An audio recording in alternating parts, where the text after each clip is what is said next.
All right, welcome everybody.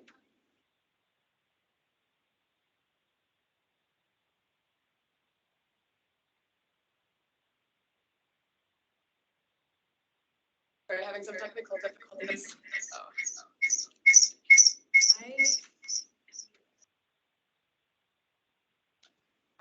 Okay, I'm just logged out now.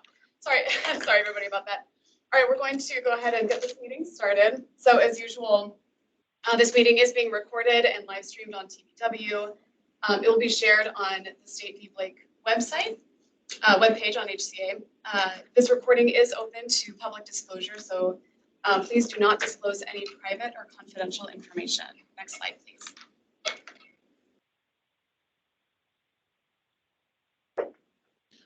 For public feedback, there will be 10 minutes near the end of the meeting reserved for public feedback, just due to how much we have on the agenda today. There's not going to be that first public comment period at the beginning, but there will be one near the end. Each person will have 3 minutes to provide feedback. If you are not a committee member and would like to make a comment during a discussion, please raise your hand for facilitator awareness, and then public comment on that topic will be invited before we move on to the next item. If feedback that is not provided during the meeting can be submitted via email at any time to hcaesb5476@hca.log.gov. And with that, we will just move right into roll call. Michael Langer. Present. And Amber Leaders will be joining us in about an hour, or half an hour, I think. Senator Dingra. Good morning. Senator Braun. And then Rep. Davis is joining us in about an hour. Representative Murphy. I'm here. I just can't be on camera for about an hour. Caleb Bantagreen.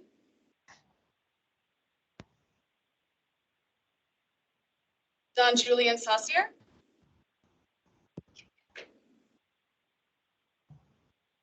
Janelle Wolf.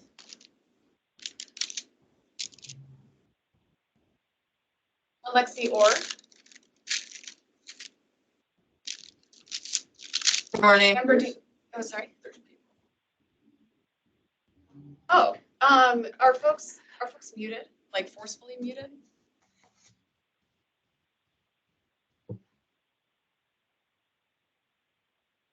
We'll check the attendance after this to make sure. Michelle, can you hear me? Oh, just okay. Yeah, Alexis. Huh, Yeah. okay. Michelle? You're right. Let's check and see. Yeah. Amber Daniels, we see you. Can you say something? Yeah, I'm here. We're not here. Oh, Gotta be that.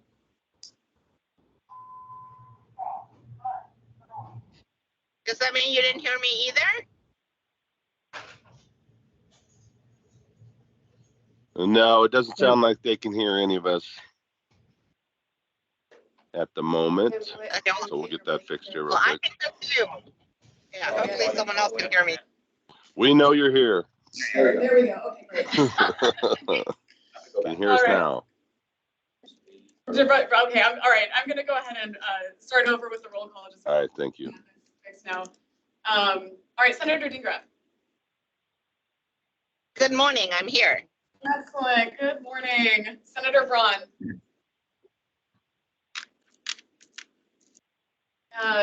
Representative Griffey. Caleb Bantagreen. Don Julian Saucier. I see you waving. Great, thank you. Janelle Wolf.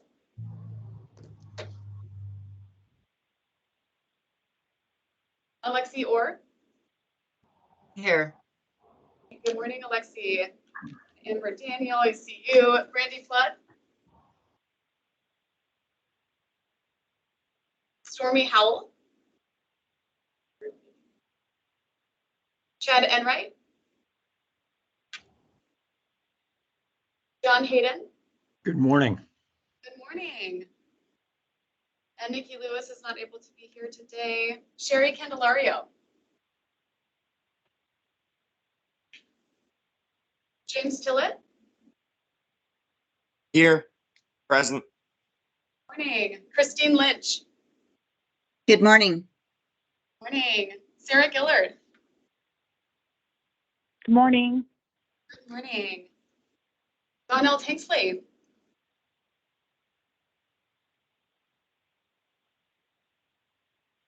And Malika's not able to be here today. Addie Adwell. Good morning. Good morning. Kevin Ballard.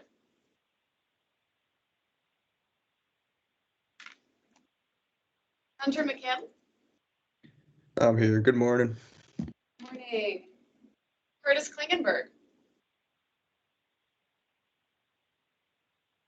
Right, and I know Rep. Taylor is not able to be here either. Representative Mossbrucker. All right. Rep. Griffey, join. Oh, and okay, great. Representative Griffey is here. Welcome. Good morning. Good morning.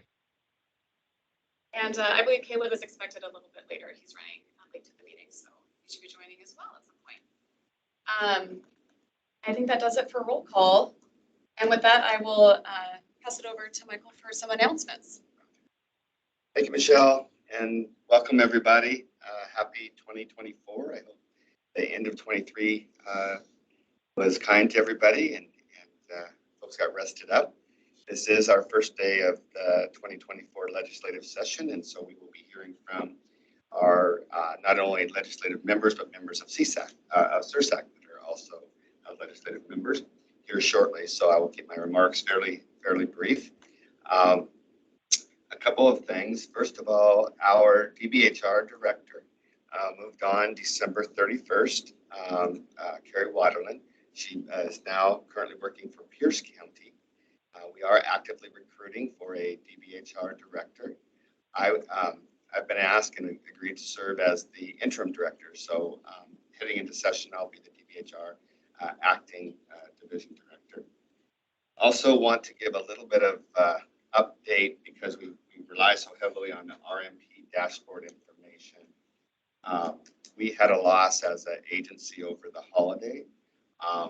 Some of you may have met Tim Dyson, but he was a fellow that worked a lot on our data, and he passed away in a car crash, unfortunately. So we will be regrouping to get the data worked on, but just wanted to let you know we may have a little bit of delay in the data that sad circumstance.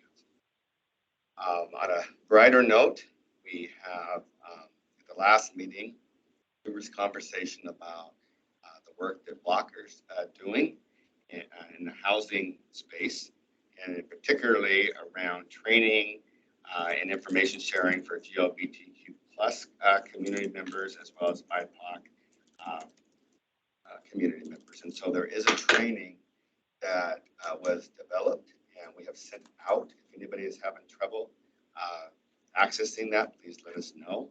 And we'll be sure to get you a copy of that. I think you can get it on the YouTube as well. So with that, again, I want to kind of try to keep us on time because we have limited time with our very valuable legislative members here today, and they wanted to share a little bit of their plans heading into session. We also have Amber Leaders from the governor's office who's going to come on and talk about the investments and the hopes of the governor as we begin to work with our legislative members here today. So Blake, I believe I'm going to turn it over to you. Blake Gilson, for those of you who have not met him, is our facilitator of these meetings. So Blake, I'm going to turn it over to you to get started. All right. Thanks, Michael. Appreciate that. Good morning, folks. I know it's the start to a very busy day for some of us. So getting started early here, we are going to talk about some legislative and governor priorities here. We have a little bit of a switch from the agenda. We'll still start with Senator Dingra, and then Rep. Griffey, and then Amber anytime after 8:30, and then Rep. Davis after 9. And so we've made those adjustments so you know. Michelle, anything you want to queue up for this as far as what we're doing here? Sure. At the last meeting, the idea was brought up to have our legislative members of the committee, as well as a representative from the governor's office, and our leaders share what they expect to see in this session related to behavioral health systems and work related to the committee. So we have reached out to them to see if they're able to share today. And again, this is the first day of session. Everyone's very busy and schedules are tight. So, but anyway, we do have folks that will be coming in at different times, especially during this first hour, to share what they expect to see and what priorities are during this session. So that's where we're at today. All right. Thank you for that intro. Appreciate it. All right. Are you ready to go, Senator Dingra? Yes, I am. Good morning, Excellent. everyone. Morning. Thank you so much again for all of you and your hard work in on this task force. So I'm going to first start off with what the budget looks like, because as you all know, it's always about the money. And the work that is done, especially through this task force, is not work that is cheap. So I'll just say that right now the state of Washington has a really good balanced budget, which also means that it doesn't have a lot of capacity for new spending. So I have the really great ideas cost a lot of money, and I think we just have to have expectations that are tailored to what the budget realities are.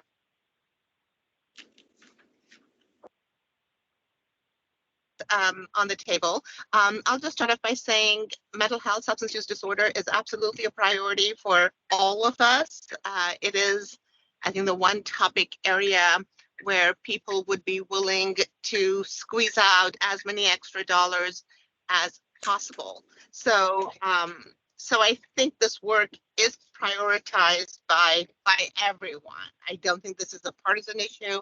I don't think that there's a lack of motivation to really do a lot of this work. So having said that, I know there is a lot of interest in making sure that we are compensating people doing this really tough work as equitably as possible. So that's always going to be on the table, making sure we're adjusting or taking a look at our reimbursement rates, how we're paying for services. On policy stuff, I'll say I have a few bills. One of them, I don't know if you remember from last session, we had the 23-hour crisis relief centers for adults. At that time, it wasn't clear that we needed a separate bill or statute for 18 and under, but I have been told that we actually do need that now. They like the provisions and the requirements under the crisis relief center model. And so I have dropped a bill, I think Senator Wagner is the second, on creating the children's crisis relief centers.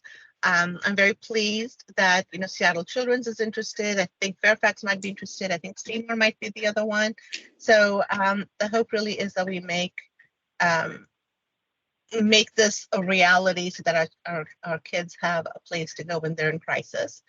I have sponsored a companion to Representative Cortez's bill on trying to establish housing pilots for our youth that are exiting intensive inpatient substance use disorder treatment, so that they have a stable wraparound environment to go to upon release from treatment. And the pilot calls for 2 pilots either on either side of the mountains. And again, we're going to see what happens with dollars for this. I'm glad Rep Davis is going, because she always does a fantastic job presenting. And I can tell you, she and I have talked about merging our 2 bills that we have been talking about for a while now. The few components that I'll mention on my end, and she can provide all the details and expertise on her end. One of the issues that both she and I have been working on is really trying to remove the barriers to accessing inpatient treatment. The Law and Justice Committee had a work session in early December on our inpatient facilities, and they are they have a lot of capacity. And so we're really trying to figure out like what is going on? Why are there beds available? People are not utilizing them, and we continue to hear about the fentanyl crisis. So some of the things we're taking a look at is ensuring that there is less paperwork to get people into treatment. We're really interested in ensuring that there is really no pre-approval required for inpatient treatment. It shouldn't be, but that doesn't appear to be happening on the ground level. We're also hearing that people are approved for treatment at 14 days. We know that there is a substance use disorder treatment program for 14 days. It's 28, 29 days or 90 days. And so really making sure that people get enrolled for the treatment they need right off the bat instead of having to do new paperwork again at the 14-day level to get an extension for another 14-day.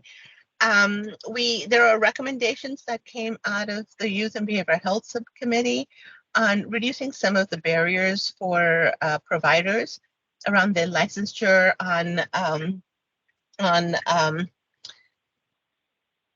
on people needing supervision and things like that. It's through those. I think there's a whole list of cleanup, some that are legislatively needed and some that can be done through rulemaking. Amber has my list, so I think she's going to be talking about the rulemaking ones, hopefully, and we will be putting some of the statutory ones in the bill. And then I'm going to stop there on that bill because I know Rep. Davis has a lot more to say on that one. But I'm happy to answer any questions. I'll just say it is a 60-day session, which is a short session. And just to give you a sense of the Law and Justice Committee, today's the first day of session, and I already have enough bills to take me to the third week of session. And the week after that is end of policy cutoff. So if a bill hasn't been dropped by the end of this week, latest next week, the chances of bills getting scheduled is slim. And so I would encourage anyone out there who is working on a bill or bill idea to make sure that you get it dropped the end of this week or early next week at the latest. And with that, I'm happy to take any questions.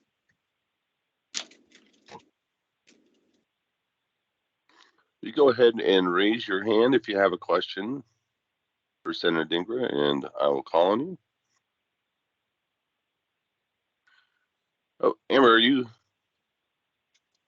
All right, go ahead, Amber. I see it flashing. Sorry, it's there. weird. That'll For work. some reason, the little hand raise isn't coloring in when I tap it. All So good. yeah, I heard you talking about crisis centers for youth, and I heard you talking about the places that might be approved. I didn't hear anything on the east side of the mountains. I was just wondering if there were any prospects for rural Eastern Washington. Yes, the pilots would be for two sides, one on each side, two on each side of the mountains. Sorry if that wasn't. For the 23-hour crisis, the youth? No. For the second one, which is the housing I heard that part, yeah. No, for the youth crisis relief centers, anyone can create them. Those were just the people who have expressed an interest to me. So if there are other places around the state that are interested, absolutely, they should help, come in and testify on the bill or show their approval. They're not necessarily going to be dollars tied to it. I think the last session, and HC is here to remind me, I think we had some dollars in the budget. I think the RFP just went out. So I think there are dollars right now to do that, but this is just to build around the rules of what this facility should be doing. Some of the things that we have on there are not requiring like medical clearance before they come in. Making sure that if law enforcement brings them, that you have to take them if you have capacity, and all kinds of other criteria around making sure that there's a relationship to another agency or a partner who can take the child after the 23-hour to provide that step down or more intensive services. So it's more around the policies and regulation, not necessarily making dollars available to start these facilities in this bill. There may be other opportunities under the capital budget and other dollars to do that work. So yes, if anyone has knows of agencies and organizations outside of the three that I mentioned, please reach out. I know, I'm hoping Benton Franklin County with their wonderful center there is interested as well. And I think there are other opportunities for people to take a look at it. Thank you. All right, thanks. Caleb. Good morning. Good morning, Senator Dinger and everyone.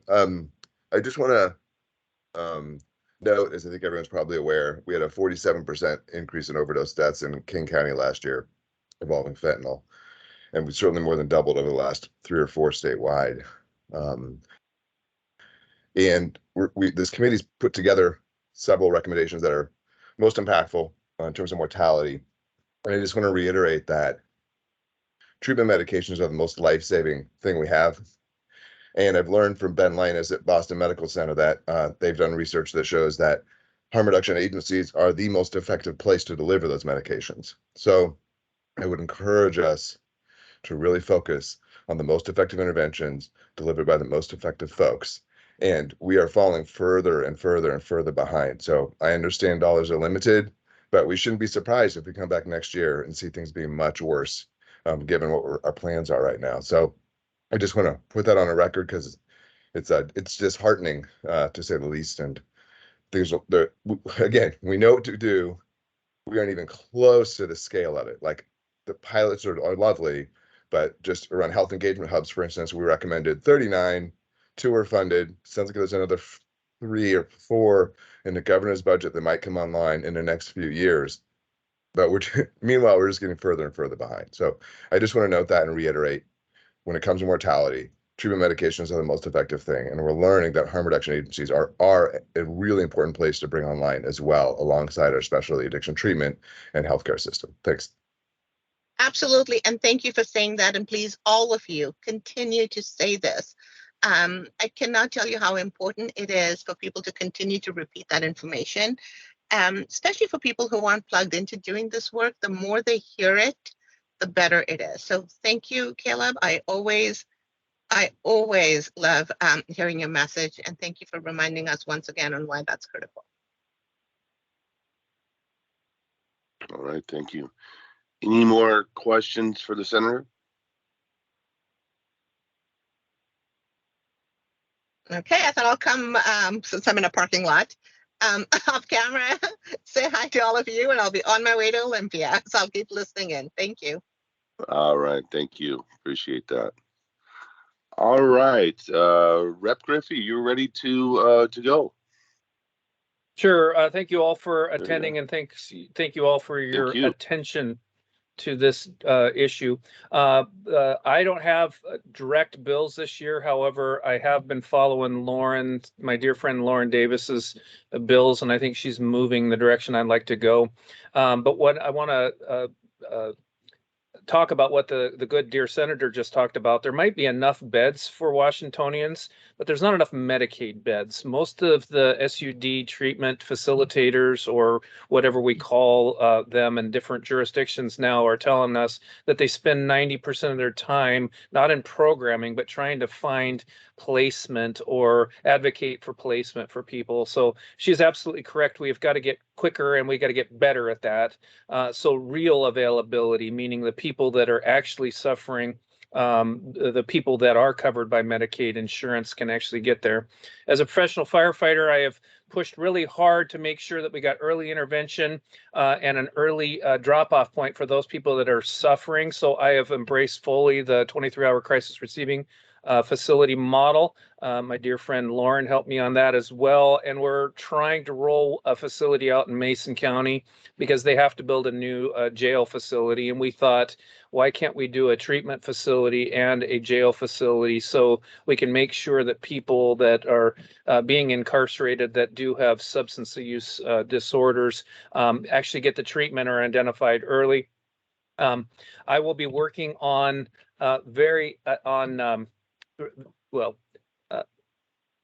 civil commitment of those folks who are injuring themselves. And I think we really need to work and follow Lauren's lead on that as well. The apathy that we see in society around SUD disorder issues should be expected. People have been calling 911 for the last 5-6 years about people that are suffering in the ditches and on our sidewalks with nothing happening. And when people see nothing happening, then they do become very apathetic. So what I urge this whole group to do is remember beds and available beds for the people that actually have the disorder. Those are two different things, apples and oranges. Let's make sure there are beds readily available. Let's make sure that the people that are helping the people with these problems make sure that they can spend a lot of their time on their treatment and less of the time on trying to find places. The other thing is transportation still is broken, and it's more broken than ever. We have got to come up with a bill, and I hope this group could come up with what that bill looks like, but we don't need an advanced life support ambulance or a BLS ambulance. We can find ways to safely transport people once they've been medically cleared. Those things are still out there. I'm not going to throw out the possibility, or remove the possibility of me running a bill to cover a couple of those. But my focus is is really supporting that good work that the good Representative Davis is doing as far as how do we get early intervention and trying to get this 23-hour crisis receiving facility, regional facility. I'm hoping to make it regional in Mason County up off the ground. And with that, I'll take questions, but I do have to get to the floor in about 4 minutes. All right, questions. Go ahead and raise your hand. Do you have any? Thank you all so much. I really right. appreciate what you do. Thank you. Okay. Thanks, Rep. Griffey. So next up, I think if we time this right, Amber, are you available? Amber Leaders?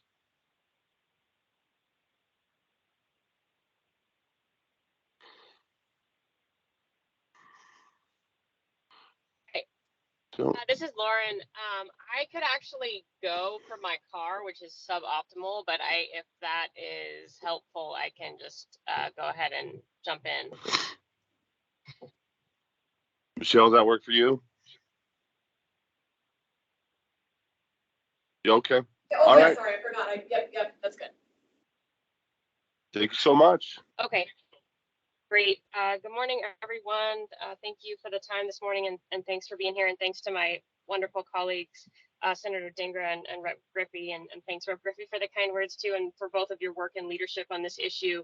So I'm going to fly through quite quickly. I'm going to try to look at the time, make sure I don't expend more than the allotted 15 minutes, but I do have quite a lot of bits and pieces in the bill and budget proviso realm related to this topic this session. So first, to piggyback off of the bill that Senator Dingra mentioned, some components, not all of actually what the good senator mentioned will be in it at the outset. I needed to get a bill, and so I've got a broad bill title that will add some additional components as well, but some other pieces. So there's a piece of the bill that I'll just be candid that the SUD providers don't necessarily love, which has to do with trying to make it more difficult or create visibility into processes in which individuals are kicked out of substance use disorder treatment, so forced discharges from residential treatment. I did some informal querying. I'd already been aware of a lot of anecdotal evidence of individuals being kicked out of treatment for very frivolous reasons, rule violations of the facility that don't endanger anybody, and did some additional work. And people are kicked out of inpatient for things like passing a note, talking to someone of the opposite sex outside of group, sharing shampoo, things of this nature. And so trying to address that by requiring substance use disorder providers to actually report on instances in which they kick someone out of treatment, and then also when patients AMA, and then looking at creating a model policy or best practices associated with when it would be appropriate to essentially kick a patient out of treatment. That's the part that providers don't love. There's part that the insurance carriers don't love, which is three parts. At least as the bill will be introduced, it prohibits insurance carriers from considering a patient's length of abstinence in determining medical necessity. So this is specifically targeted at basically providers saying, oh, you've been sober for 2 weeks, you don't meet medical necessity anymore for inpatient. Oh, you've been in jail for 3 weeks, you don't meet medical necessity anymore. So that's that piece. In addition to that, it also prohibits insurance carriers from considering an individual's length of stay in a treatment program when determining medical necessity. So in utilization review. So providers currently, it's like 28 days, you're done without doing properly considering the clinical presentation of the individual person. And so prohibiting them from just using these sort of arbitrary length of stay. And then finally prohibiting what's called utilization review, which is the insurance reauthorization process prior to 28 days. We already in House Bill 2642 in 2020 prohibited prior authorization for residential treatment. There's also components of the bill that address medications for opioid use disorder and medications for alcohol use disorder. And the bill actually creates a state prohibition on any substance use disorder provider, outpatient or inpatient, from advertising that they treat or actually treating patients with opioid use disorder or alcohol use disorder if they fail to engage in a patient shared decision making related to telling patients about the full panoply of treatments available. We would do that for a cancer patient. We would tell you about, there's surgery and there's chemo and there's radiation, and these are the different risks and the mortality associated with each of these things. So having to do that related to the 3 FDA approved medications for both OUD and AUD. So there's that piece as well. And then I've got a piece of legislation related to Ricky's Law. It's wildly underutilized. About this is again our state's civil commitment provision for substance use disorder. On a given night, about half of the beds, the Ricky's Law beds, are empty in the state of Washington, which is pretty absurd considering the need. And so trying to streamline that process and make sure that we're at least utilizing the capacity we have, not by lowering the ITA standard, but just making sure that we are getting people who do meet criteria into care.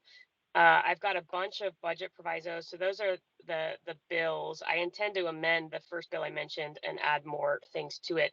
But let me just mention in rapid fire here some additional items I'm working on in the budget.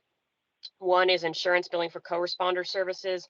We have 67 co-responder programs in the state, mostly embedded in police and fire agencies, and they are doing insurance billable work, initial crisis intervention, and then follow-up case management, and almost none of them are billing insurance for it. So working on that, working on programs for youth with SUD, expanding recovery high schools, and then what used to be called alternative peer groups, but basically youth peer support programs across the state, addressing an issue in partnership with HCA related to figuring out a way to ensure our federally qualified health centers can practice in jails and provide jail-based health care.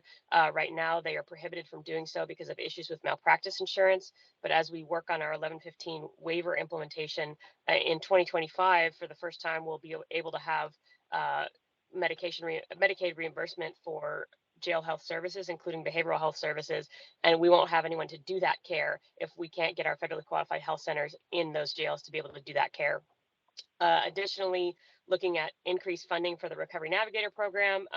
It took quite a while to boil the ocean and get that program stood up, but now it is stood up in every county. Thank you to the HCA and the ASOs and all the contractors for that work. And now we need to increase capacity for the programs that we do have. Also working on issues related to methadone. So we had a line item in 5536 related to increasing 3 things: opioid treatment programs or methadone programs in general, also increasing fixed medication sites, and also increasing mobile methadone units. I've got a proviso to increase the pot of money for all 3. And also there's an issue related to the rates associated with mobile methadone. And so it's not sustainable. So addressing that as well. Working on, this is behavioral health, not SUD specific, but out of the Children Youth Behavioral Health Work Group, providing a pot of funding for digital health solutions or technological innovations. What do those look like in the SUD space? They look like apps that use evidence-based practices like contingency management to help a person maintain their treatment plan and recovery plan. They're wildly effective, underutilized, and the state could use its bulk purchasing power to that end. Also working on a proposal. So there is one hospital that I'm aware of in the state that is doing something I think very unique, which is rapid methadone induction. So they are actually so what's happening in an outpatient setting, well, we do by all means need to increase access to OTPs or outpatient methadone induction. Because methadone is a full opioid, OTPs may be reticent to dose a patient at a high dose, even if they're using fentanyl out of the gate. And so they're quite slow in ratcheting up the dose to the therapeutic dose. And many patients disengage treatment before they reach the therapeutic dose. And so there's a modality in which patients are admitted to a hospital medical floor and given a rapid methadone induction, and they can be put on a therapeutic dose in as little as 72 hours. And the reason they can do that is because they have, pulse oximetry and all of these other tools and making sure the patient is safe and medications to manage the withdrawal symptoms. Also working on some continued issues related to the compassion model, which is funding for postpartum individuals who have just delivered to remain in the hospital for 5 days post-delivery, patients with opioid use disorder. Also working with the Washington Society of Addiction Medicine on a sort of a prescriber roundtable. The drug supply is continually changing, and so prescribers are left at the mercy of just trying to scattershot, what's going to work. People are trying all different types of psychotherapeutic medications to try to figure out what could work. So working on that. And then additionally, and basically the idea is to provide a one table for prescribers to compare notes and be able to talk to each other in real time, particularly even just recently that, we're seeing more fentanyl powder, less pills. And so what does that transition look like? Looking at amending our state's existing medications for opioid use disorder and jails program to add medications for alcohol use disorder, looking at potentially adding as sort of an addendum to the Recovery Navigator program, some SUD continuum of care coordination regionally, and then looking at a grant-funded program to expand peer-based jail reentry based on some of the best practices in peer-based jail reentry, like the Port Gamble Clallam Tribe's Welcome Home program, but basically having people in recovery who are formerly incarcerated doing that reentry work. This would also related to that waiver around jail-based health services. I'm going to pause there and happy to take questions. All right, please go ahead and raise your hand and we'll get you called on.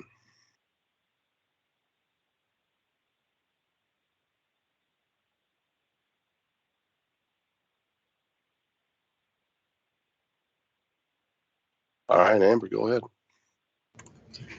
I just want to just say thank you for all this really good work that you're doing and all of the research you've clearly done.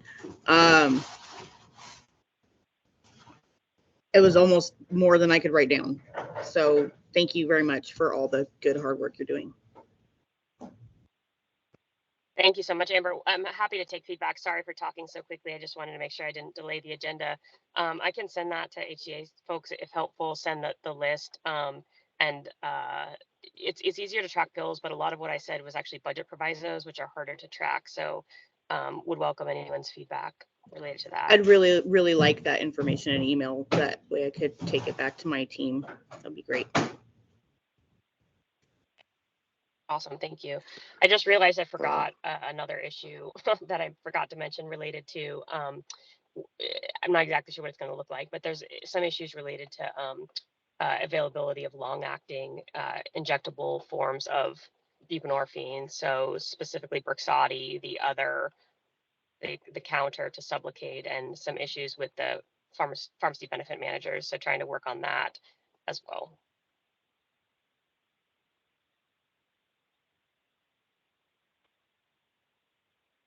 All right, thank you. Okay, Deontay, you've got your only one with the hand up there, so go ahead and ask your question. Good morning, Representative Davis. Good morning, everyone else. I just wanted to ask a little bit more. Can you expand a little bit more on you said the recovery schools? You wanted to expand that within the state. What would that look like?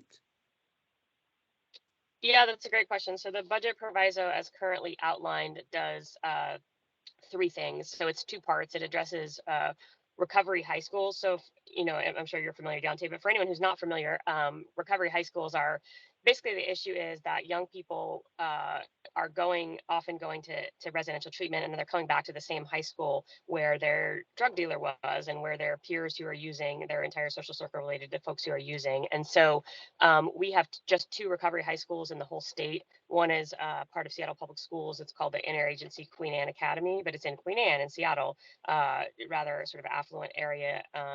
And then we've got a private, I think it's called Eastside Academy in Bellevue. So trying to make sure that we have, it's not realistic for most youth in the state to access those two recovery high schools. We've actually got families that are moving for the purposes of accessing recovery high schools so that their young person has a better shot. So trying to sort of create a grant program that would allow districts who are interested to start recovery high schools and offer technical assistance. So that's the recovery high school piece.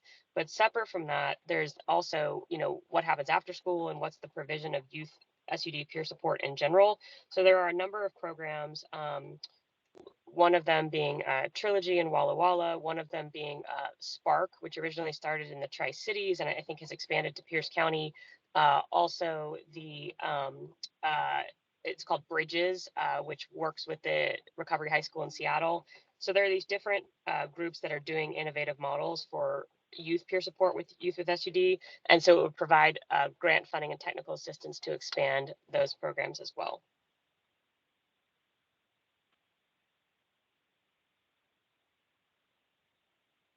All right, thank you.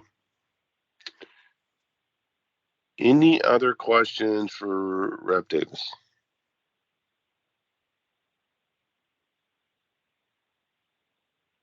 Okay, I don't see any. Thank you so much for your time, Rep. Davis. We appreciate you. Thank you.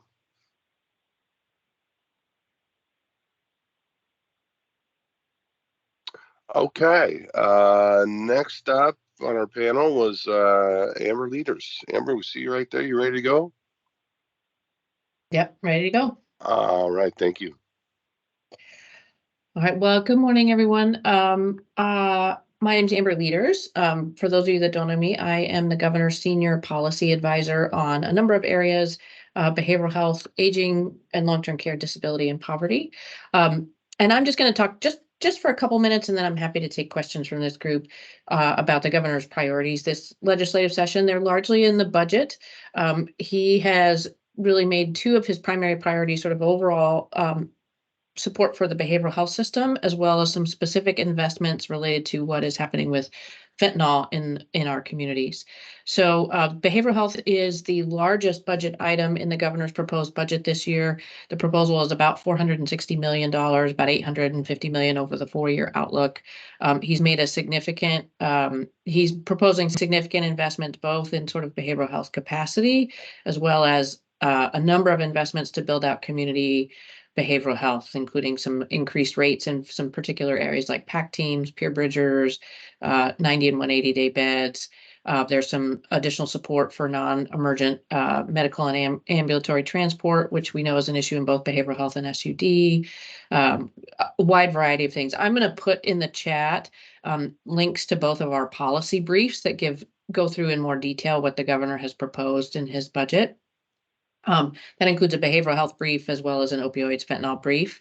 In the fentanyl space, we did quite a bit of work with the state team that does the state opioid overdose response plan. That includes DOH, Healthcare Authority, and UW-ADAI.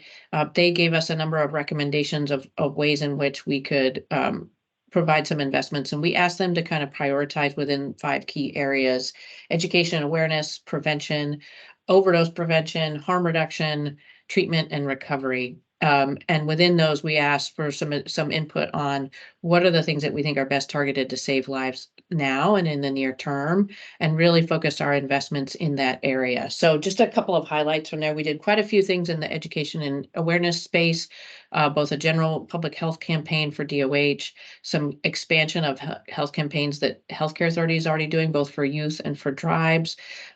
Did some prevention work in the CPWI space that healthcare authority already does. I think if there's specific questions on those programs, I know healthcare authority can probably answer those in more detail. We did expand the health engagement hubs that the legislature funded last year. They funded, I believe, 2 last year. We've funded some additional ones to roll out over the next couple of years.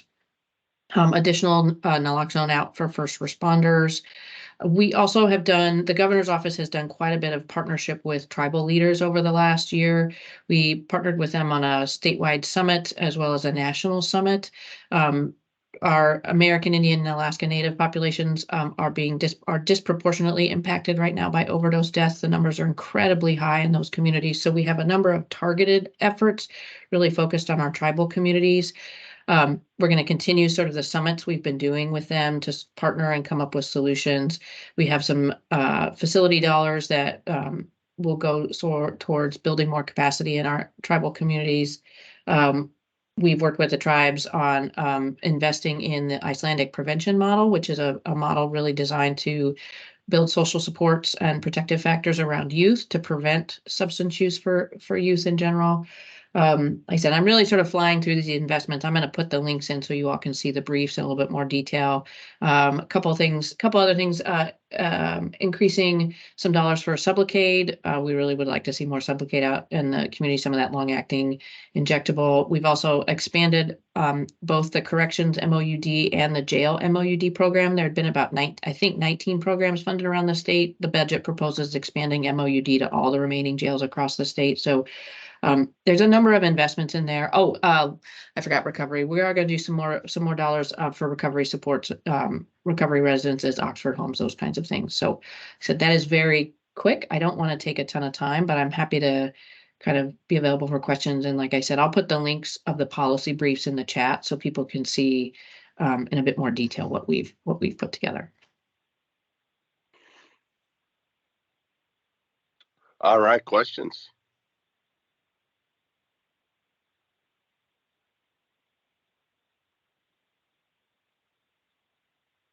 Those links are in the chat. Thank you. Any questions for Amber?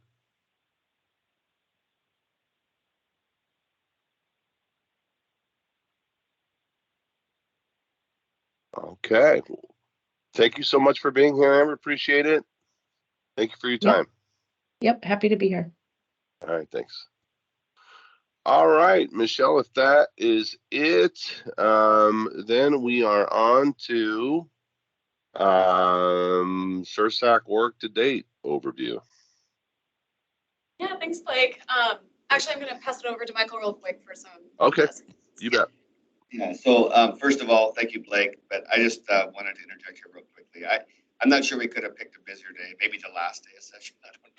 But Amber and representatives, senators who were on this morning, thank you for being here. I guess I said it earlier, I want to say it again. I really appreciate, and I think it shows your commitment to this issue and the issues that we're facing and the issues that SURSAC has brought forward. So really appreciate you being here. We wish you all the best in session, and thank you for listening to the recommendations that come through. So with that, I'm going to turn it over to Michelle. We're going to talk a little bit about work that's been happening to date through SURSAC. And again, everybody have a great start to the new year. So Michelle. Great. Yeah, thank you, Michael. All right.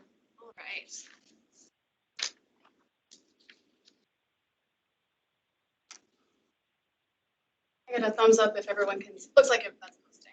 Yeah. Okay, great. So since there have been many new members to join the SURSAC committee since it first convened in December 2022, we want to take this opportunity at the beginning of the new year to provide an overview of why this committee exists, what it has been charged with, and what we have accomplished together up to this point. After this presentation, we'll move directly into introductions so that you can reacquaint yourselves with one another, and then we'll use a Mentimeter to evaluate priorities for 2024. In 2021, the Washington State Supreme Court ruled that our existing substance possession laws were unconstitutional because they made unknowing possession of substances a crime. In response, the state legislature passed engrossed Senate Bill 5476 to rewrite the possession laws and make new investments in behavioral health expansion and making efforts to divert individuals with substance use disorder from entanglement in the criminal legal system, such as establishing the Recovery Navigator program. Within this bill were several directives to HCA, which included forming the statewide Substance Use Recovery Services Advisory Committee, SURSAC, and consulting with the committee to write a new state plan, the Substance Use Recovery Services Plan, to provide the recommendations for an appropriate criminal legal response, if any, to possession of controlled substances, and how the state can improve SUD and co-occurring mental health outreach, treatment, and recovery support services to anyone who needs them. Within this bill were several directives to HCA, which included forming the committee and consulting with the committee to write the new state plan. In 2022, the SURSAC worked with HCA to write the Substance Use Recovery Services Plan, which included breaking out into 4 subcommittees to focus on recommendations specific to outreach, engagement, and diversion, treatment, recovery support services, and data. Discussions pertaining to the criminal legal response to knowing substance possession were conducted within the primary SURSAC committee meetings. The SURSAC reviewed and approved 17 of the 18 recommendations from the subcommittees, which were then integrated into the Substance Use Recovery Services Plan and submitted to the legislature for consideration during the 2023 session. In 2023, the legislature passed second Senate Bill 5536, which included support for several of the recommendations from the committee and the plan, but not all of them. The budget, ESB 5187, also included funding for a few of the recommendations, such as the Safe Supply Work Group. The SURSAC dedicated a significant amount of its meeting time developing a recommendation for the state's criminal legal response for what that should be, if any, to possession of controlled substances, and ultimately voted to recommend decriminalization of possession and paraphernalia with no civil penalty or fees, an approach that also emphasized significant investments in behavioral health workforce expansion and diversion programs for other eligible substance-related charges. This recommendation, however, was not adopted. As of July 1st, 2023, the knowing possession of a controlled substance, counterfeit substance, or legend drug is prohibited. Criminal classification ranges from misdemeanor, gross misdemeanor, or felony, depending on the scheduling of the substance and whether it is a controlled substance, counterfeit substance, or a legend drug. Referral to assessment and services in lieu of jail booking and referral to prosecutor is encouraged, but not required as it had been previously for the first 2 encounters. 2023 has also been the year that SURSAC began reviewing RNP quarterly reports. And at the end of 2023, the first SURS plan implementation report was drafted by HCA and reviewed by SURSAC, containing program data and updates from fiscal year 23, which includes July 2022 through June 2023. So from here, 2024 through 2026, the SURSAC is charged with reviewing RNP quarterly reports and providing consultation to HCA around that per RCW 71-24-115, as well as providing overview and consultation around the implementation of the SURS plan and annual report. So we'll be using the Mentimeter to dive a bit deeper into priorities again for the year regarding that plan, since there are so many pieces, and as we've heard earlier today, a lot more happening throughout the state. So hopefully that will help us narrow down what we want to be focusing on this year. And with that, I'll open it up to questions.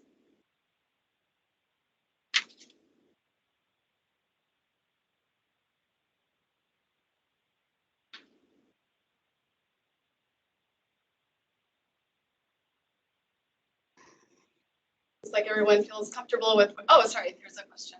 And I can't see who it is. Blake, if you could. Yeah, it's Deontay. Go ahead.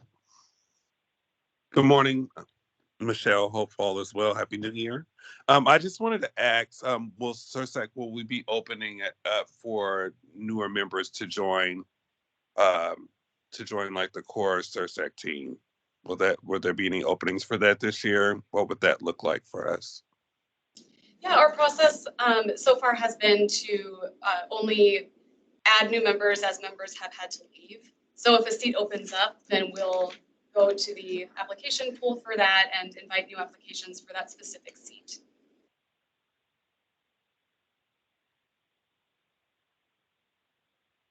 All right. Hopefully that answered that. Thank you, Deontay. Okay. Any other questions?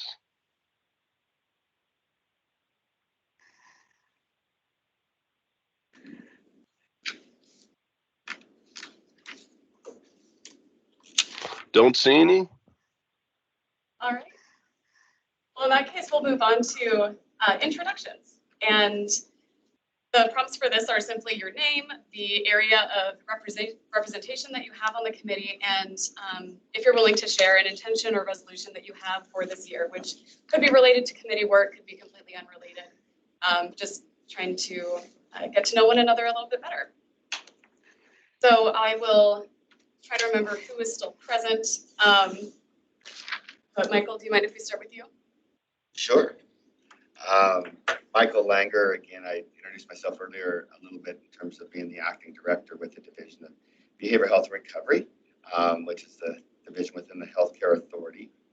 In terms of intentionality for 2024, this came up last week. We were having conversations about this, and for myself, it's really to remain optimistic and face things with a level of optimism. I think we heard from the governor's leadership and Amber today that there's a lot of commitment to our cause here, and certainly the legislators have a lot of interest in this topic as well.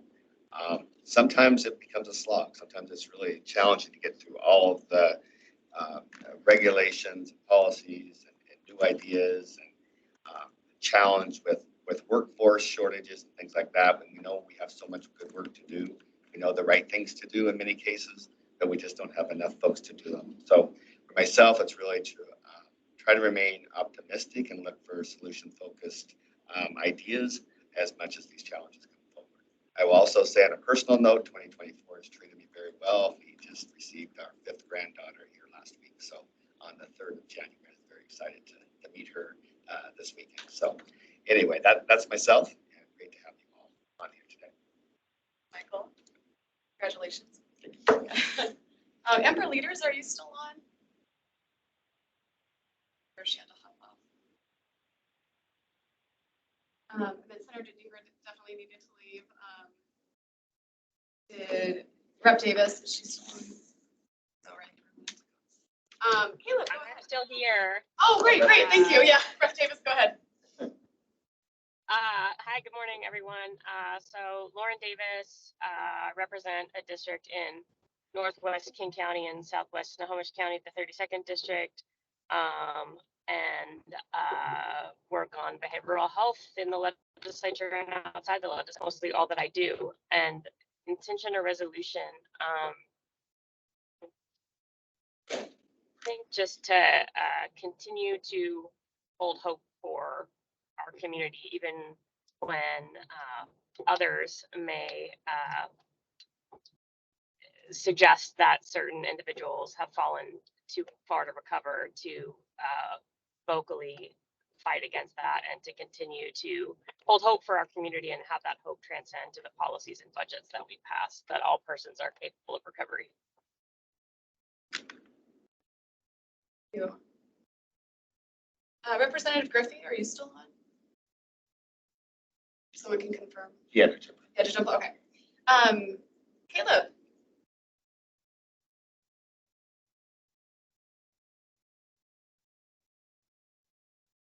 You mean me? Yes, please. All right, thanks. And so I'm a little under the weather, so I'm sparing you my face.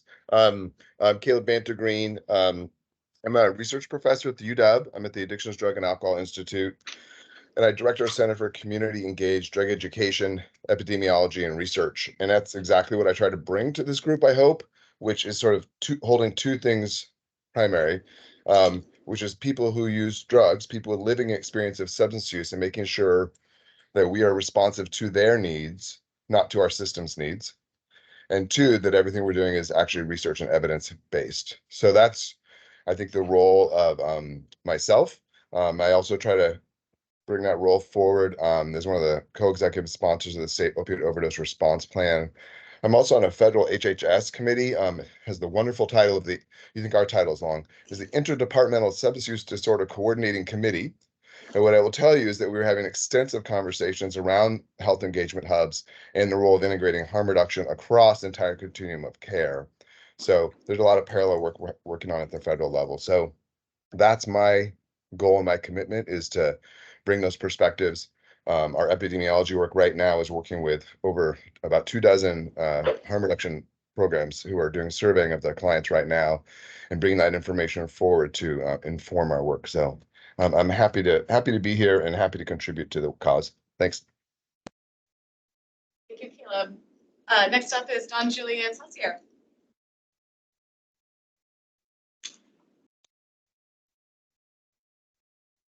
Oh, he was having mic issues earlier. Is that if you could just put in the chat your responses, if you're still having microphone issues, that would be great.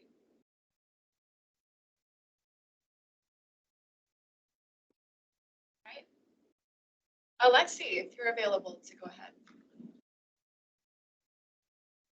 Everybody, my name is Alexi Orr. I work for a nonprofit serving youth 12 to 24 in Eastern Washington, Okanogan County to be exact. I am a person with lived experience within addiction or substance use and the criminal justice system. Also in long-term recovery. My intentions for this year is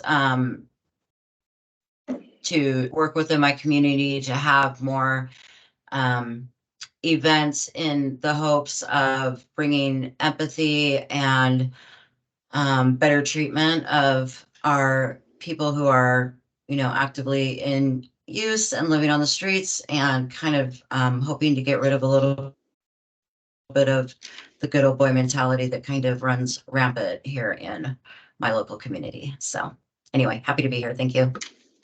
Thank you, Alexi. Amber Daniel. Okay, my name is actually Amberlyn Cope now. My apologies. I do My that. last name's different. I am the peer support representation on the committee.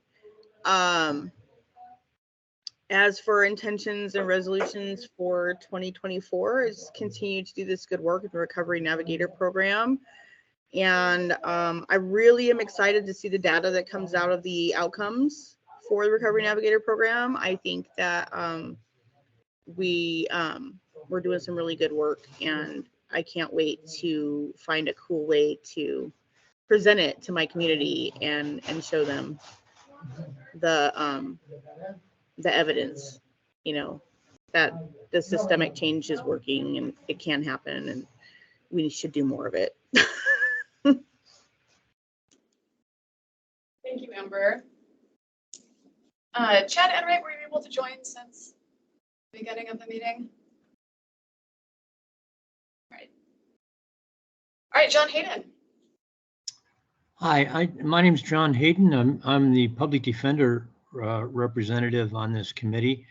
I live out in Port Angeles. I am just really excited to be part of this group because, we're all dealing with the same thing in just different capacities. My hope for this year is to continue to be part of this group because, for all the great work we've done, we're just now beginning to deal with these issues, and we have to keep up, just keep up the fight as strong as we can, because it's literally a life and death struggle. So I just hope to be able to continue it. Thank you so much, John. James Tillett. Hi, I'm James Tillett. I'm in Spokane, Washington. I'm the outreach service provider. I'm a person with lived experience in recovery from addiction. Personally, my intention every day is to make a difference in someone's life.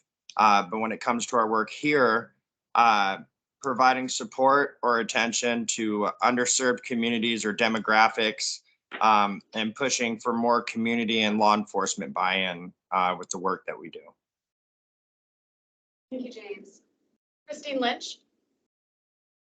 Good morning, Christine Lynch. I'm the Executive Director of Olala Recovery Centers and am sitting on the committee as a substance use disorder professional organization. As far as looking to 2024, for us as a treatment provider, our focus is to try to be as innovative as we can. That's No. That's it. We're Thank you. until 10, but I think it'll end early. Thank you, Christine. If everyone We're who's pretty- not sharing their introduction could mute themselves, that would be great. Thank you. All right, thanks, Christine. Sarah Gillard.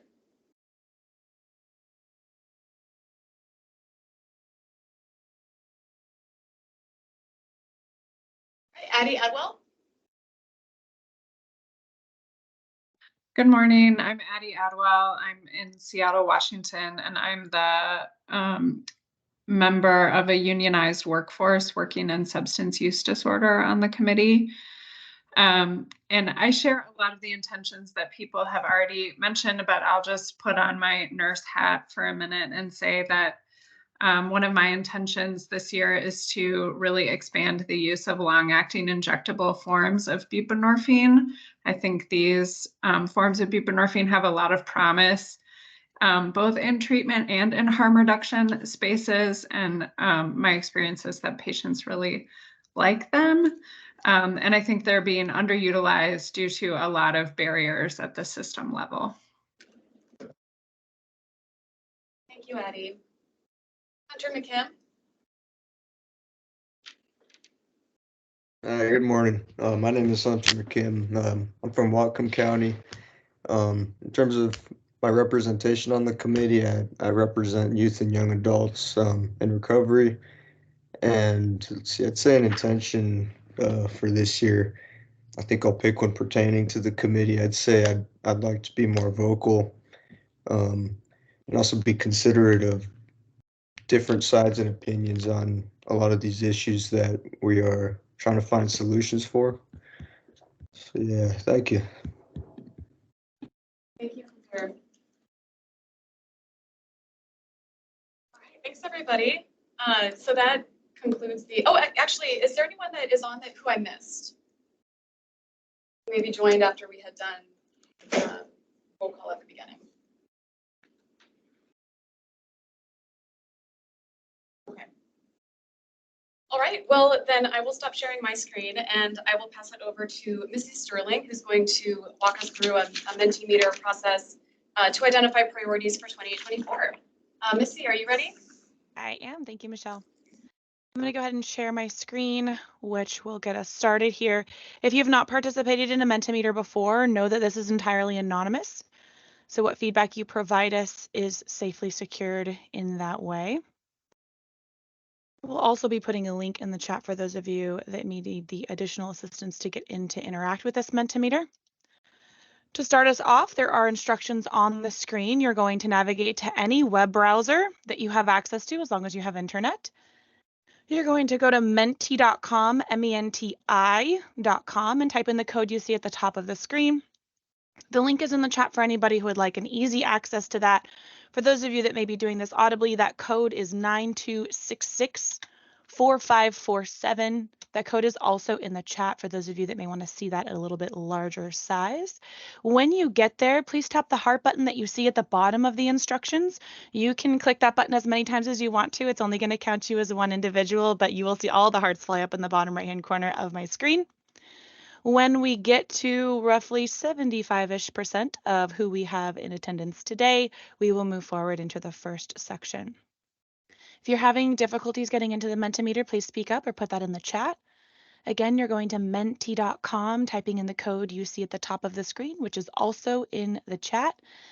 Michelle, it looks like we've got a question. It says, is this Menti intended for committee members only or all attendees? Do you mind clarifying for us, please? For committee members only, yeah. Yeah, for committee members. Thank you. Good question. Alrighty, then we will definitely not wait for 75%, but we'll give it just another minute for those of you that may need an extra second to get in.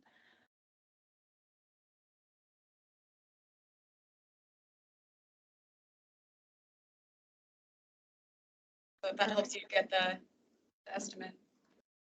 What was the number? 13. 13. Perfect. All right.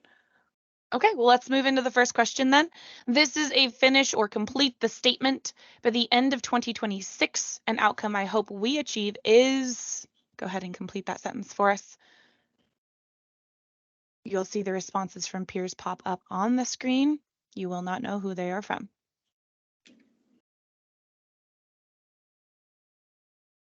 Respond on your side, click submit, and they will appear on my screen when you're ready. Perfect. By the end of 2026, an outcome I hope we achieve is, we already see treatment on demand.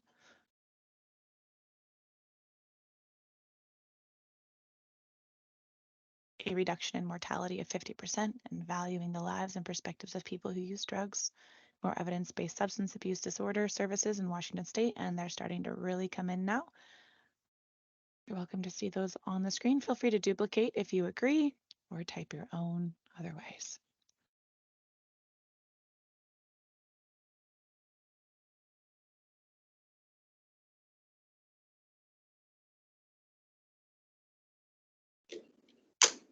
Another minute or two here. By the end of 2026, an outcome I hope we achieve is blank. And complete that statement.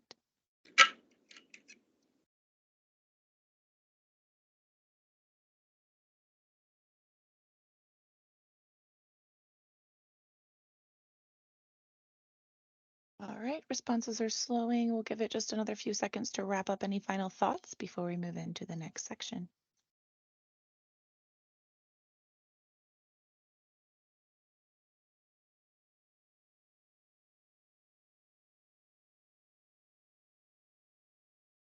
Alrighty, wrapping it up with more residents joining the workforce. Barriers to treatment are eliminated.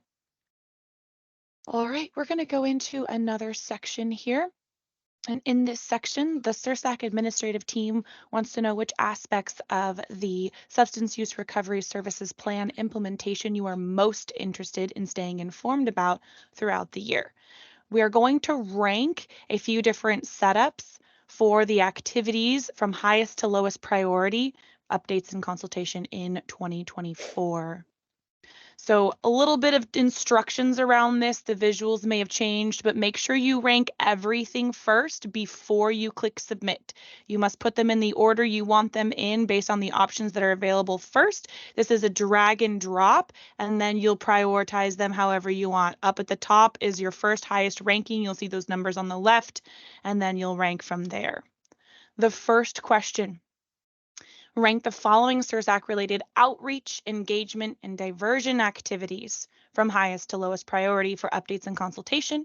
On your screen, you'll notice that there are some additional side notes. The first and the fifth option have a 1 and a 2 in parentheses, and just for reference, the first one, which is noted as drug paraphernalia laws, SURSAC recommendation was adopted, but additional legislation deviates from original intent. And the second, naloxone and overdose identification educational initiatives and campaigns for youth. Note that the SURSAC recommended overdose education in public schools, but current youth-focused campaigns were not school-based. So just a side note for those of you that may need that, you can see that on your section. Go ahead and rank first. When you have them ranked in the correct order you want to rank all 5 of these in, then you may click submit. As others submit their responses, you will see the overall ranking adjust on my side.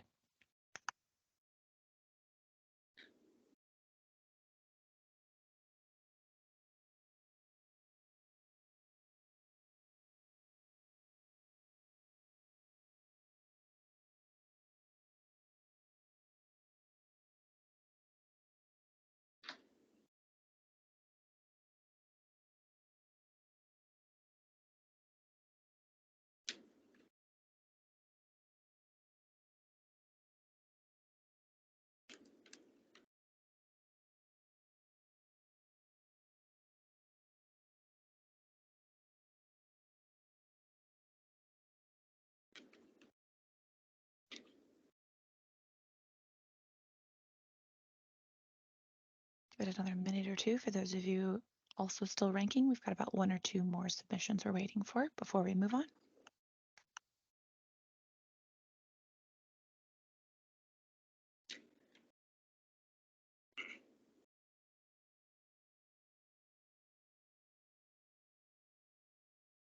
Alrighty.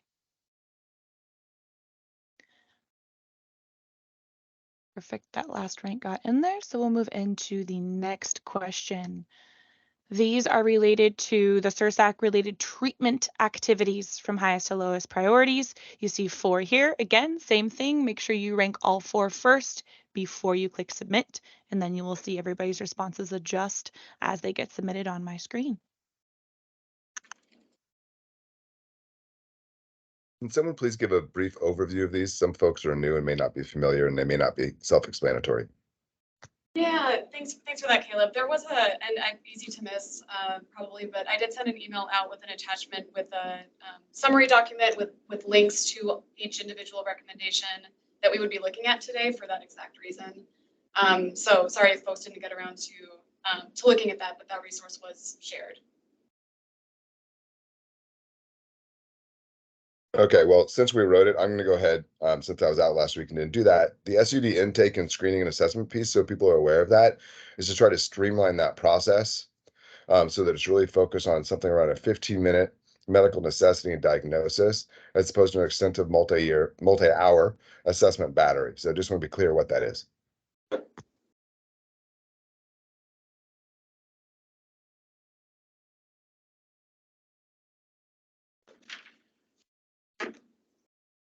Great, we'll give it just another minute. Looks like we're still waiting for 1 or 2 to come in.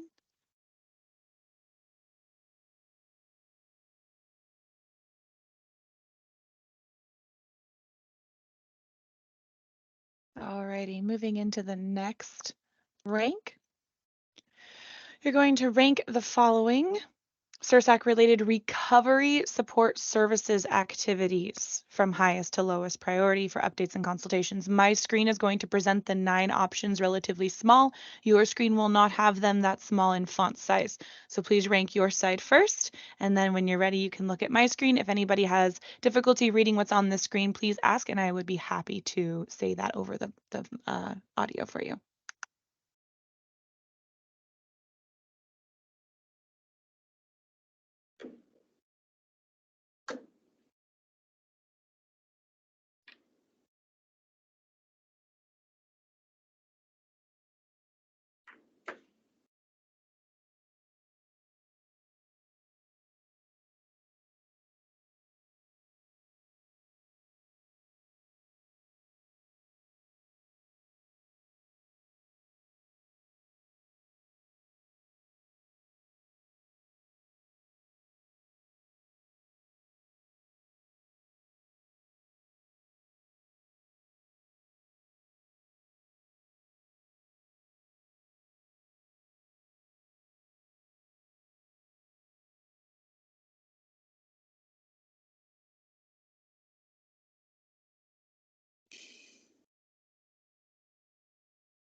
For those of you that might be looking to see what these rankings are on my screen, if it helps, Microsoft Teams does have the ability to zoom in on the presented screen. You can hold down your control key and use your wheel on your mouse if that is helpful to zoom in on the screen that I am presenting, for those of you that may be looking at that.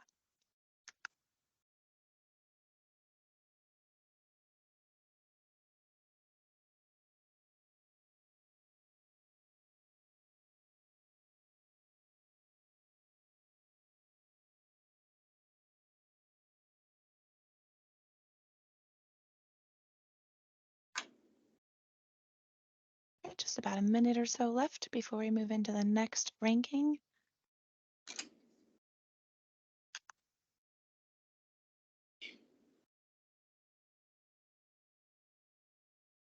Missy, before you move on, could you maybe read the first half a dozen or so? The words are very small. Absolutely. So on first ranking so far, we have the expansion of housing options for individuals along the continuum substance use and recovery. Looks like second right now is outreach to to underserved and rural areas to develop adequate recovery housing resources for women, LGBTQIA+, BIPOC, immigrants, and youth. Third presently is housing vouchers for individuals with SUD who use substances. The fourth is employment and education pathways for people with SUD.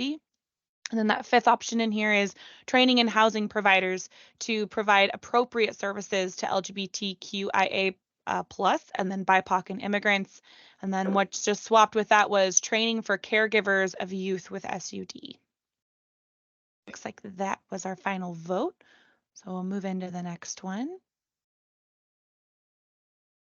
Up next, these are only 3, so rank the following SURSAC related data activities from highest to lowest priority. You've got 3 here. Go ahead and rank those 3 and then click submit.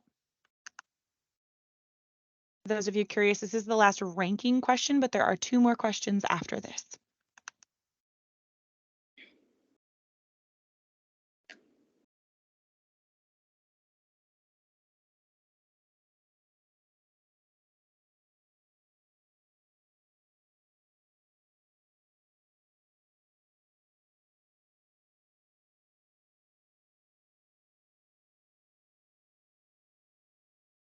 Couple more responses we're waiting for.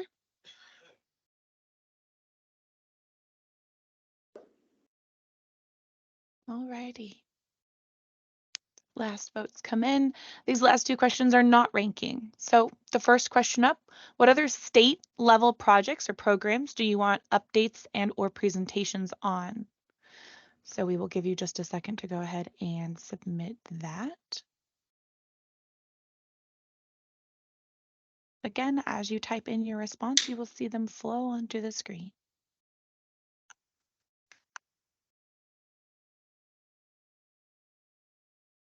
There is an image attached to this, by the way, for those of you that are looking at that on your screen. It's not on mine, it is on yours. These are some examples.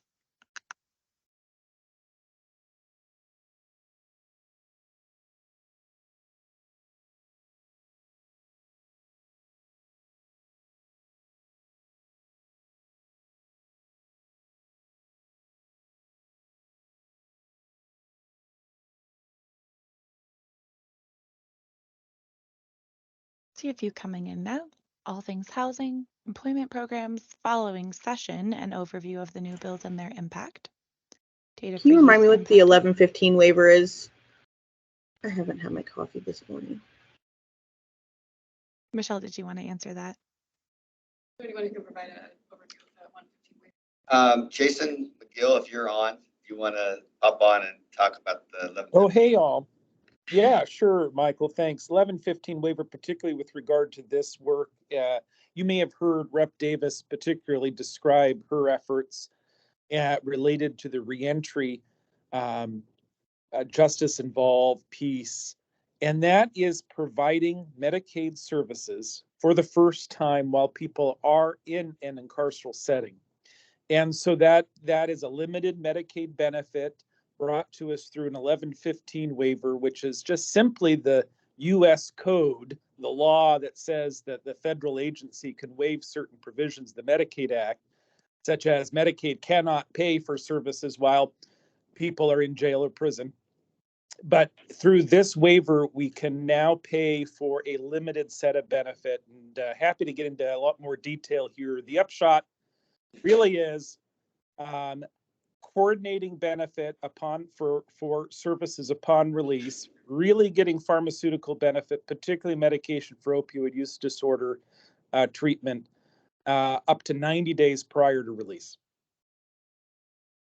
A lot more to it. Happy to maybe spend some more time on an upcoming meeting. I think, Michelle, we have that as a potential agenda item, and it probably would be well worth diving into a little bit deeper. Yeah, thank you, Jason. Oh, Michelle, if I may, 2 other things that come to mind related to the work: housing and contingency management. Small pilot on contingency management. Michael's our executive sponsor on that, so happy to defer to you. And then housing comes to mind too. Of course, we have a project underway, a service underway for supportive employment, supportive housing. That is through, again, our previous 1115 waiver, which has been renewed, and then added benefits such as 6 months rental subsidies for a certain population, which we're working to define and operationalize in the coming year.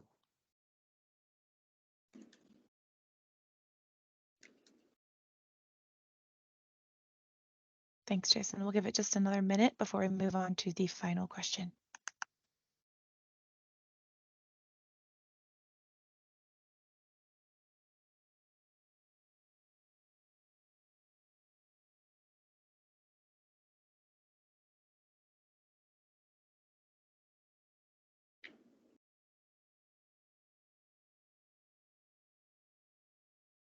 Alrighty. We'll go ahead and move on to the last question in this Mentimeter. How can we encourage engagement from more meeting participants? So this is just open in general. Any ideas go? Again, this is anonymous, so feel free to let us know what you're thinking. How can we encourage engagement from more meeting participants?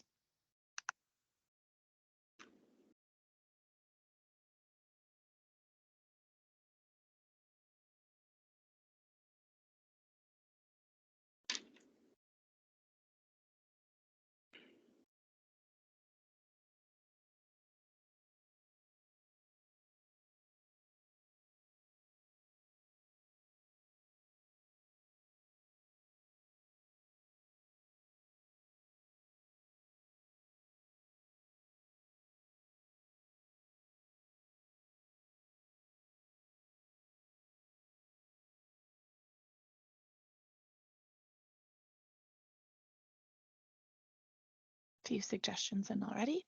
We should open up to new members, give participants the opportunity to discuss themselves and their individual work, as well as diversity.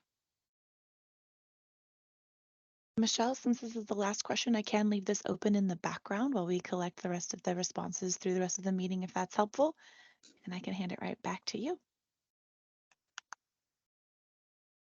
Yeah, thank you, Missy. I think it would be helpful to just keep it open as folks continue to think on that question. All right. Well, that was incredibly helpful, and I look forward to reviewing those results and using those high priority items to help build out the agendas throughout the year. So thank you all for your participation in that exercise. And from here, we are going to go into our public comment item. So for that, I will actually hand it back over to Blake. All right, so it is time for public comment. So anybody that from the public that would like to make a comment, share some information, etc., please go ahead and raise your hand, and we will give you 3 minutes to make your comment. So.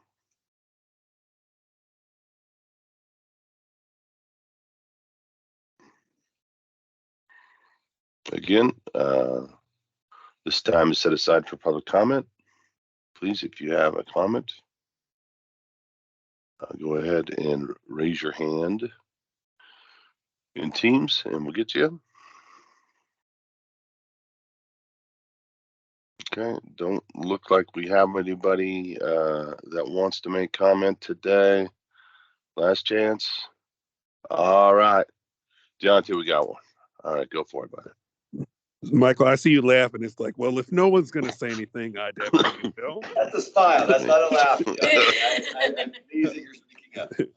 I just really want to take the time out just to say how excited I am about this year. I know last year was tough, but I really just hope that the SURSAC could just be open still to to having more presentations with community members with lived experience. I think that there is a lot more to do, even though that there are things that we've been able to cover and approve through this space. I just feel like there's a big, like in our community members in rural areas from our, I still think we really need to have a stronger conversation with our our LGBTQIA community members in the areas of housing. And I just hope that we stay encouraged. We stay getting along as we always do in every meeting.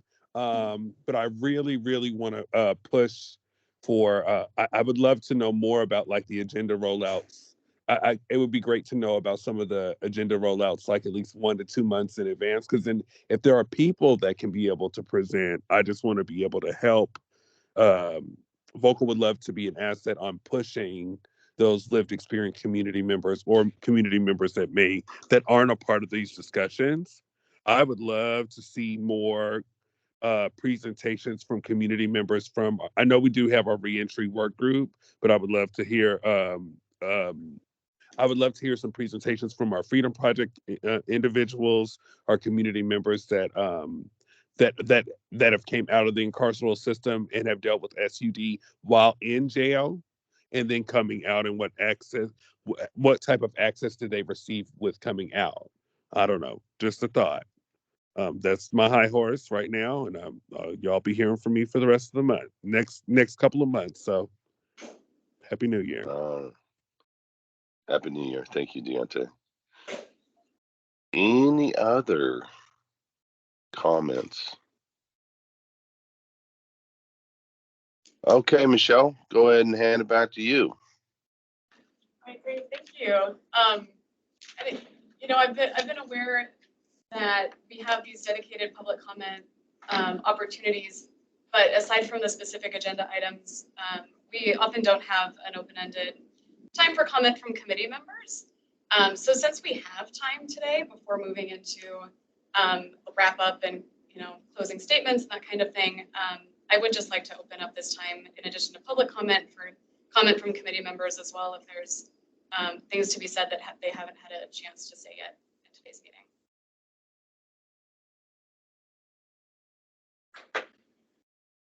And if not, we'll wrap up a bit early today. I have a question. I'll kind of probe a little bit here, and it's not fully formed, but I'll say it as I think of it. We've got. Yep. Oh, Go ahead, Michael. Then we'll get to Hunter. Yeah. I was just wondering. We are we as DBHR are supporting a lot of training of peers.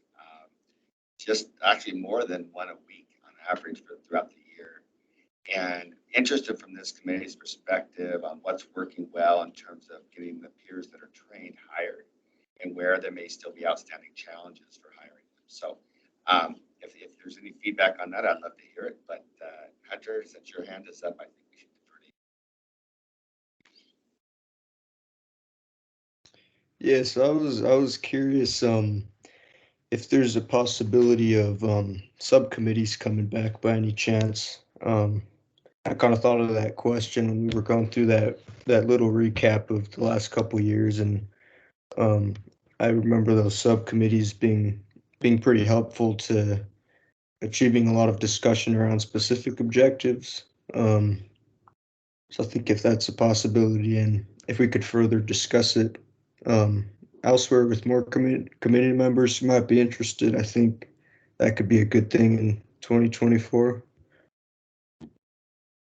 Yeah, thank you for that, Hunter.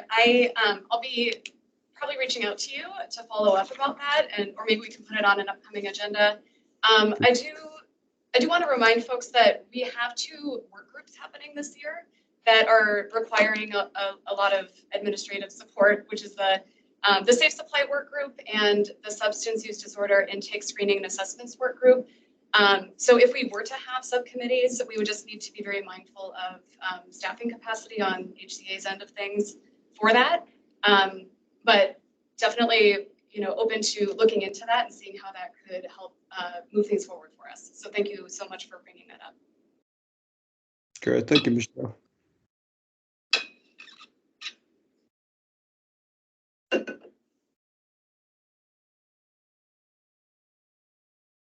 Okay, any other comments?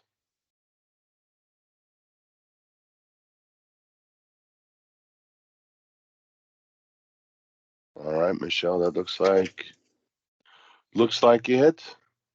We want to go into the agenda. Yeah, so for February's agenda, I'll be reviewing the Mentimeter results and prioritizing agenda items based on what those top voted items were, and depending on when updates are ready for those different things, also plugging those into the agendas throughout the year. So something that I'd like to do this year that I haven't really done before is, like Deontay actually had said earlier, is provide outlines of what to expect from the monthly agendas much further in advance, so that we understand what the trajectory of the whole year and what's coming up, so that it's not, just so we can keep that big picture overview and understand what's coming up, month to month, and potentially able to invite folks with lived experience in the different areas to come and present, and those other great suggestions. So in terms of the February meeting, I'll need to take a look at the Mentimeter results before I can be specific about that. But hopefully, I also intend to have the next few meetings agendas planned out shortly. So that's all I've got for that. And of course, I'm always open to feedback about other agenda items. If there's anything that the committee members would like to see as a recurring item, for example, we are going to start doing announcements to provide implementation updates as they're available. But anything else like that, if you have ideas, please feel free to let me know at any time. And with that, I think I'll hand it over to Michael to wrap up. Any closing statements? Yeah, just certainly a ton of gratitude to the staff, including yourself, Michelle, helps put this together each time. And for all of you that have shown up here today to give your thoughts and ideas. I would also ask that, again, keep in mind the folks that we are losing. I know we start a new year. We are optimistic, want to make change, reach out to people each day, as was mentioned. And we are losing too many people. And so as you hear of new innovative ideas, please don't hesitate to bring those forward. But also I need your help. I think we all need to help one another to bring more people into our field, to help those that we're all wanting to serve. And we do have a few campaigns. We have some materials. We have stories we're trying to put out, encourage people to join the field. This is what's good about it. If you can help get the materials disseminated, that's great. You have folks that want to tell their story and encourage others to join the field. We do take video clips and so forth to try to put out there, but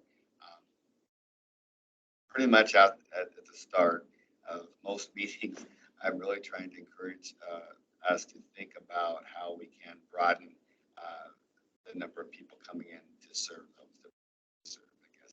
It's a whole workforce message, I guess, is what I'm trying to say. And please use the resources we have. If you don't know what they are, reach out to us. We can help share that.